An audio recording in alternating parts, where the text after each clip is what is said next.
Hi everybody, time for a quick look inside Vancouver Public Schools. I'm Nick Vole. For over a year, students were apart thanks to COVID. Now that they're back together, a pair of art teachers decided to take advantage. The result, an art project that shows how a single person can contribute to something bigger than themselves to make something beautiful. It was definitely a lot of fun. That's one goal of art, right? To have fun. Another is to make something meaningful. At Marshall Elementary, a pair of giant wings sits in the front window.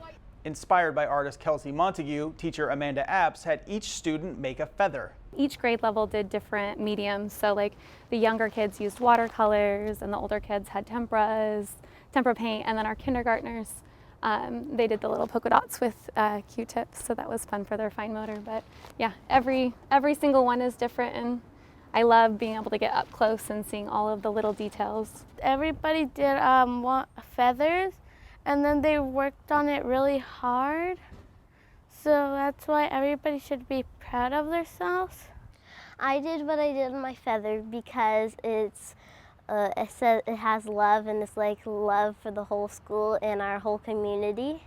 What kids couldn't quite wrap their heads around was that all these feathers would add up to something huge. So when you were making your feather, right? Did you have like could you visualize what the project was going to look like when it was done? So you just made your part. Mm-hmm. So how blown away were you when you saw all this stuff together? Blown away. Well, I didn't know it would be that big, and I loved all the designs. The long COVID break inspired Mrs. Apps to think about how she approaches art. With art, it can take, we talk about, it can take from, an hour, or it can take you, a month to create something, and it's okay. Everybody's process is going to be different. So I'm trying to really slow down the process so they can really enjoy mixing colors and creating. The project also gives kids a chance to reflect on how we can all work together. Every person is individual, but instead of just having one individual feather, we can have a whole beautiful angel wings. And instead of just working one by yourself, you can have a whole beautiful creation. And for better or worse, these bird feathers will continue to flock together. I told the kids they might get their feathers back, but then I realized that I used so much glue. This is going to be something that's going to have to stay up forever. Now let's move over to Ogden Elementary, where teacher Allison Newson also has her students flocking to art.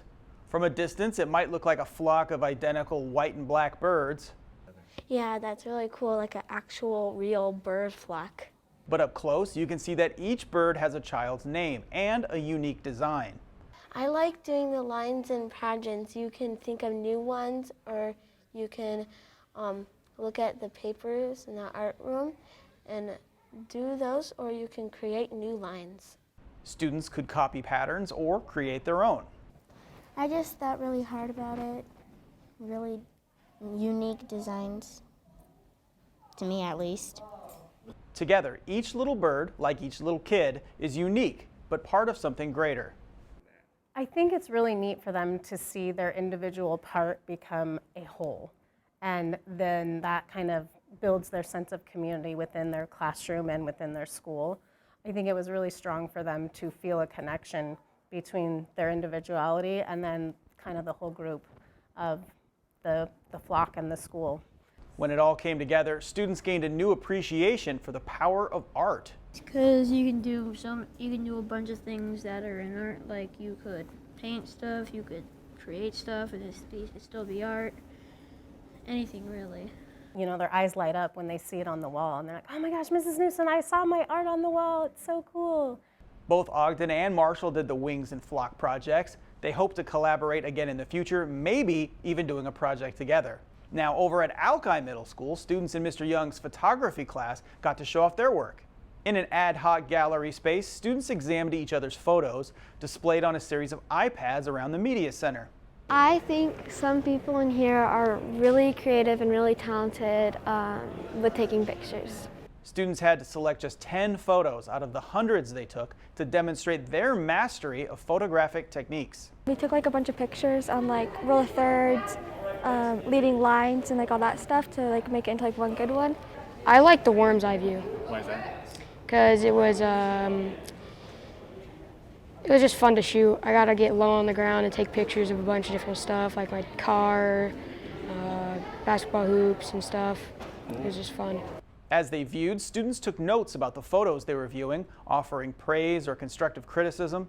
Photography is available to students through the district's Career and Technical Education Department. And that's it for us. Remember that you can follow the district on social media. We're on Facebook, YouTube, Twitter, and Instagram. Until next time, I'm Nick Vole.